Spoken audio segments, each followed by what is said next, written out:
আমি প্রায় 1.5 ঘন্টা স্টেজে বসাই, সালামের উত্তর যদি এমন হতো যে আর আউন যেত না। কথা বুঝেন নাই? আমি কইলাম এখানে সারা বাংলাদেশে যেটা না পারে কারি রফিউদ্দিন ওসমানী সাহেব দেখাই দিছে।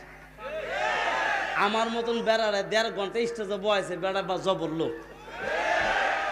বাংলাদেশে এমন কোন প্লেয়ার নাই, যদি কেউ উপরেতে ফোন দেয় পরিচয় দেন তোর পরিচয় গাতাত ফালা। আগামী কাজে বললাম কোর্টের হাজিরা আমার, আপনারা জানেন আজকের রাত্রে আমি এরেশিয়া রিমান্ডে ছিলাম 4 তারিখ জানুয়ারি। এর লেগে খার হইছি, আমার এখনো মাজার মধ্যে বাড়ির জায়গা আছে। কথা বুঝেন নাই? আরো বইয়ে রয়েছি 1.5 ঘন্টা। আমি কইলাম শোন নাই, কণ্ঠ নাই, গরম সাপ্লাই দেয় গরম। আমি 6 মারি, আগে কইলই থাকতে পারবেন না, যাইবেন গা 6